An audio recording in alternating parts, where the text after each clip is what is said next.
You know, a big part of going beyond Transformers is looking at the pre-Transformers, the toys and toy lines that made up the original G1 Transformers 1984 and 1985. If you're not already aware, the original 84 and 85 Transformers are made up entirely of toys taken from Japanese toy companies, primarily Takara and their Diaclone and Microchange toy lines. So it's fun to look at some of those toys that didn't make the cut and ask yourself, why wasn't this one included in G1 Transformers, or even how different things would have been if it had been included instead? One of my favorite toys to speculate on is the G1 Megatron, a toy where we love the character. Who doesn't love Megatron? But this toy leaves a lot to be desired. It's can barely stand on its own. It's got weird proportions. It's a little funny looking. The transformation's unnecessarily cumbersome. It's not the best of what G1 has to offer. So why did this guy get to be the main bad guy?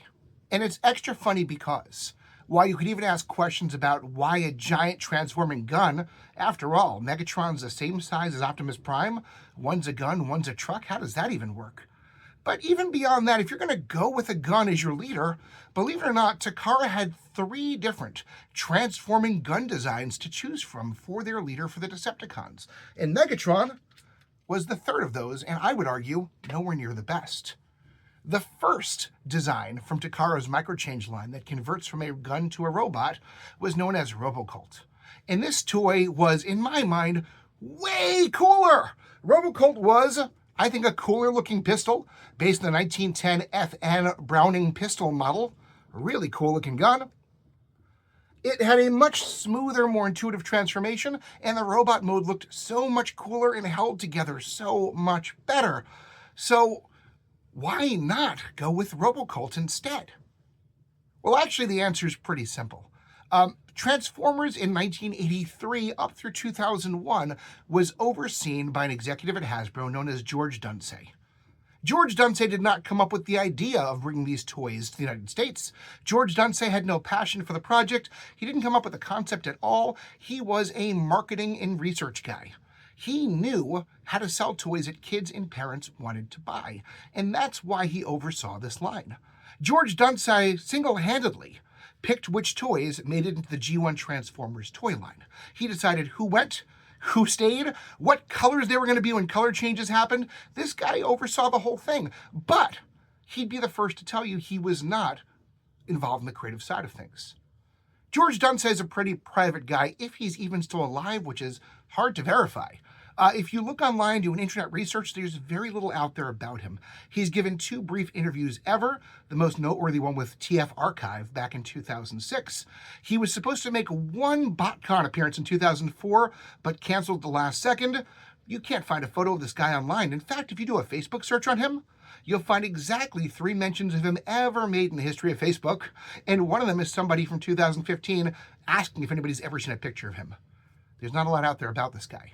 But the 2 interviews he gave us were remarkably helpful, and in them he explained that while he made these big decisions that essentially drove the entire G1 Transformers toy line as we know it today, he wasn't involved in the creative side of it. He wasn't making the marketing decisions. He wasn't choosing the names. He wasn't choosing the character bios. He wasn't involved in the comic book. He wasn't involved in the cartoon. He signed off on those things, but those things weren't important to him. So when he made the decision of which toys made it and which ones didn't, we as collectors look back today and we go, this toy would have been so much cooler. This would have made so much more sense for story purposes or whatever.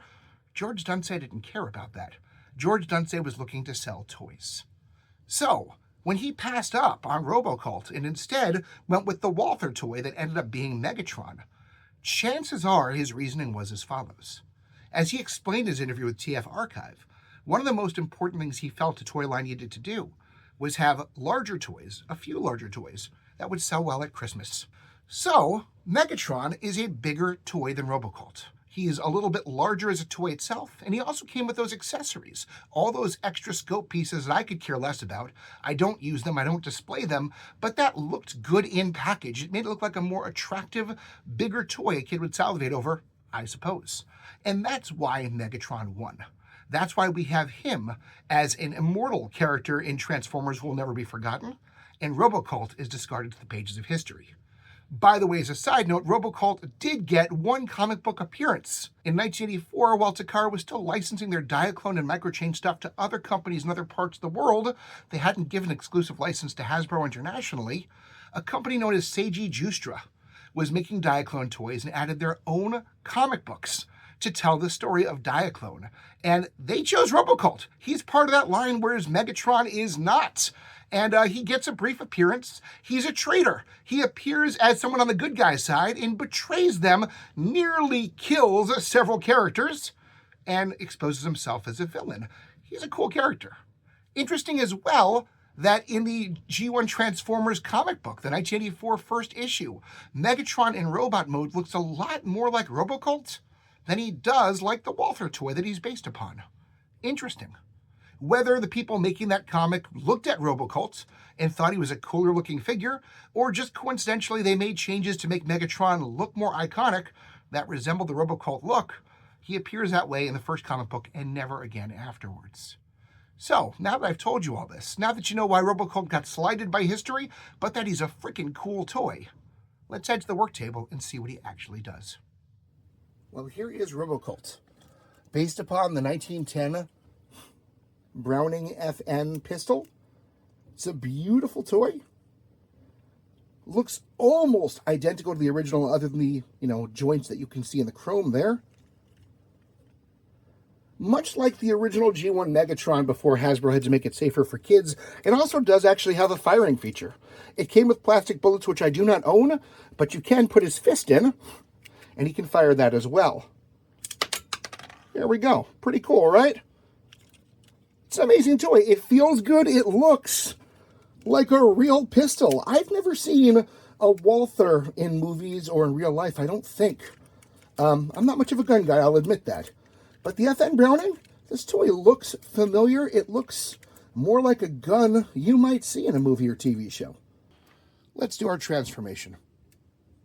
To begin with, to make this very realistic looking gun turn into a robot, there's a release back here that we need to open.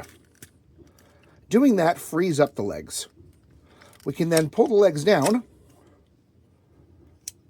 pull these tabs down as well. This part feels a little Megatron-ish. It's going to swerve around like that. We've got legs in the front. These are feet in the front here we're going to take down. Then you'll notice we've got a front and back stabilizer for his feet, so he won't fall over like Megatron often does. We are then going to lift up this part here, much like Megatron did. And this part here almost kind of does itself. That's going to come down. We're going to pull this out for another lock piece. We'll bring that out, and hey, we've got Robocolt. Look at that good-looking toy. On top of that, we're going to add in fists. One fist is just going to go right in here. One fist is going to go on this side, and this was the front of the pistol, so this fist can fire even in this mode. Gotta love that. Now I just lost him on the floor. Where'd you go? There we go. So let's take a better look at this guy, get to know him, and understand why he's magic. First off, I want you to notice the arms, because this is really important to me. G1 Megatron's arms just kind of like hang out there. These guys actually have tight joints. This arm has the same range of movements as a G1 Megatron, but it stays in place and feels like it knows where it's supposed to be at all times. You can hear it snap. Just much tighter joints in this thing. The legs are stable and easy. That transformation was so simple. This toy looks much more badass. What's interesting too is somehow it looks bigger than Megatron. It gives the look of a large toy, but it's actually smaller. So let's bring in Megatron for a second for a comparison. Here's Megatron, and right off the bat, it always bothers me, Megatron can't even freaking stand right. They gave him extra joints for transformation that make him lean back all the time, and I hate it. It's really hard to make him actually stand right. His legs kind of like flap out weirdly. He man spreads. This guy's legs are tightly under control. Megatron can barely move his arms. They don't really have there's no tick there that controls where it should go. It just sort of like hangs loose weirdly and barely clears the gun. Like, that constantly gets in the way. There we go. That bothers me. This guy has clean movements. You know, you might argue that Megatron having the gun right underneath him is actually kind of really cool. And of course, if you add the extra pieces as well, he can look even more badass. As a toy without accessories, judged entirely on its own, Robocolt maybe looks less unique. I'll accept that. But he's a great looking toy otherwise. So let's get a better look at him for a second.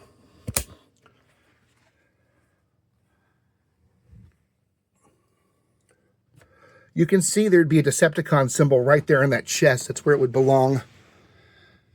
Absolutely. That head, it's much more in line with Takara Transformers, don't you think? This head, never quite understood that. Is he a Roman chariot gladiator? Like, I don't know. We're used to Megatron, of course, so me arguing this guy might be a better choice might seem like heresy to some of you. And it's okay if you disagree. But at the very least, let's agree that Robocolt is interesting. A very interesting glimpse at what could have been. You know, whenever I do an episode picking on a beloved Transformer design, I'm always going to offend some people.